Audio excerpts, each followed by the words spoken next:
রাস্তার ওপরে বিছানো ডাবল সোলিং সরকারি ইট তুলে নিজের ব্যক্তিগত রাস্তায় বিছানোর অভিযোগ হলো এক তৃণমূল কর্মীর বিরুদ্ধে। দোষী ব্যক্তির শাস্তির দাবিতে আইএসএফ পঞ্চায়েত সদস্যকে ঘটনাস্থলে টেনে এনে বিক্ষোভ এলাকাবাসীর। সূত্রের খবর, দক্ষিণ চব্বিশ পরগনা জেলার কাকদ্বীপ বিধানসভার নেতাজি গ্রাম পঞ্চায়েতের পাকুড়তলা এলাকায় আক্তার শেখ নামে এক যুবক তৃণমূলের সক্রিয় কর্মী হিসেবে পরিচিত। ওই যুবক এবং তার 4 ভাই একত্রিত বাস করে। গত কয়েকদিন আগে নিজের ঘর অন্যত্র স্থানান্তরিত করে। যাওয়ার সময় সরকারিভাবে রাস্তায় পাতা ইট তুলে নেয় বলে অভিযোগ। এই অভিযোগে আজ সকালে এলাকার দলমত নির্বিশেষে এলাকাবাসী স্থানীয় আইএসএফের পঞ্চায়েত সদস্য সোহন আলী খানকে ঘটনাস্থলে এনে বিক্ষোভ দেখাতে শুরু করে দোষী ব্যক্তির শাস্তির দাবিতে। তবে কিছুক্ষণের মধ্যে স্থানীয় শাসক দলের উদ্যোগে দোষী ব্যক্তিকে দিয়ে ইট পেতে দেওয়ার ব্যবস্থা করা হয়। খুশি এলাকার মানুষ।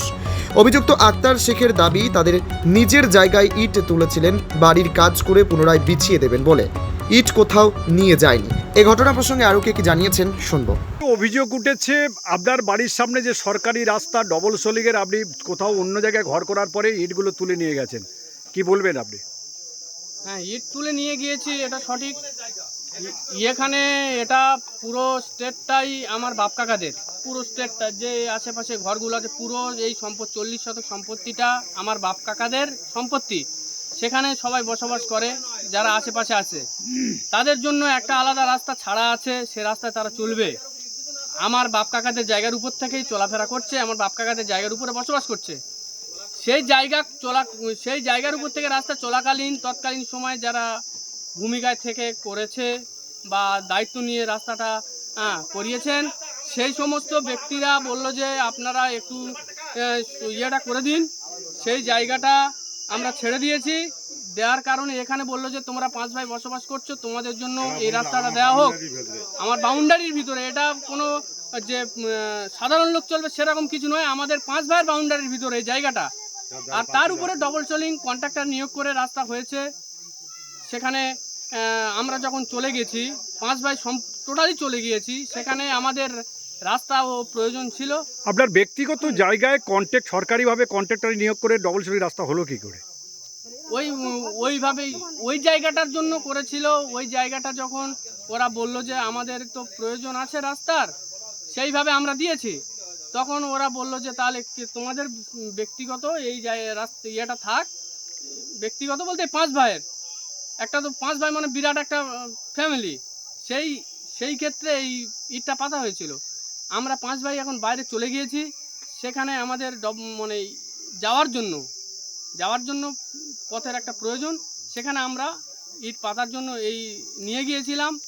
আপনি কারো পারমিশন নিয়েছেন? আপনি না, সেটা পারমিশন নেওয়া হয়নি, যার জন্য প্রশাসন আমাদেরকে জানিয়েছে। আমরা প্রশাসনকে বলে দিয়েছি যে আজকের ইট পাতবো বলে, আজকের পাতার জন্য এসছে। ইতিমধ্যে এই কন্ডিশন। আর আজকের যে মেম্বার বলছিলেন না একটু আগে, মেম্বার পিডব্লিউডি ওয়ালের উপরে বিল্ডিং করেছে, তার জন্য কি প্রতিবাদ হচ্ছে? এই জায়গাটা কাদের? ওদের জায়গাটা এখানে আছে মোটামুটি। এনারা আমার দাদারা 3 ভাই, বুঝতে পারছো? কাউসার শেখ, আক্তার শেখ, আইয়ুব শেখ। এখানে একারও নয়, বুঝতে পারছো? সেই 3 ভাইয়ের জায়গা আছে এখানে।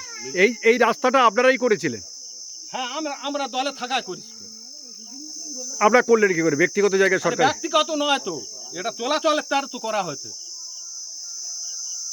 আপনি কি চাইছেন আপনার দল যেটা করেছে এটা কি ঠিক করেছে? আমার যেটা করেছে চলাচলের তারা ভালো কাজ করেছে। ডবল সোলিং রাস্তা এখন চলাচলে থাকবে, ফুরিয়ে যাবে। ইটগুলো মোটামুটি নিতে গেলে সেটা আমাদের পঞ্চায়েতে আলোচনা করতে হবে, কোথায় খাদ আছে না আছে, তুলার যেটি দরকার হয় সেটা তো আমাদের পাঠিয়ে বসতে হবে। বসে তো সেটা আলোচনা মাফিক কাজ করতে হবে। সেটা হয়নি, নিজের ব্যক্তিত্ব মতন নিয়ে যাচ্ছে, বলছে মোটামুটি এটা আমারই। এইটা আমি মানতাম। আমার নাম ফারুক শেখ। আচ্ছা, ঠিক আছে, পরে করছি। দলের কি দায়িত্বে আছেন? আমার ওই ইতিমধ্যে আপনার এলাকায় সরকারি ইট তুলে নেওয়ার একটা অভিযোগ উঠেছিল আপনার দলের ছেলের বিরুদ্ধে। বর্তমানে দেখছি আপনারা নিজেরা থেকে আবার সেই ইটটাকে পাতার ব্যবস্থা করে দিলেন, কি করে সম্ভব হলো এটা? ছেলেরা মহামাটি মানুষ সরকারের উন্নয়নের কাজে আমার সরকারের তরফ থেকে ইটটা পাতা হয়েছিল। ওরা ভুলবশত সেই ইটটা না জানতে পেরে ইটটা তুলেছিল কোনো জায়গায় অন্য রাস্তা পাতার জন্য। তা সেটা আমরা জানতে পেরে আমাদের দলের পক্ষ থেকে তাদেরকে চাপ দিয়ে সেই জায়গাটাকে আবার পুনরায় আমরা ইটটাকে পেতিয়ে দেওয়ার ব্যবস্থা করেছি, এবং তারা সেই জায়গাটা আবার পিসফুল ইটটা যাতে করে সুন্দরভাবে পেতে দেয় বা পাতার কাজ শুরু করে দিয়েছে। সেটা সকলে জনগণের সম্মুখে সকলে দেখেও এসছে যে তারা ইটটার কাজ পাতা কাজ রাস্তার কাজ শুরু করে দিয়েছে। আপনার নাম? আমার নাম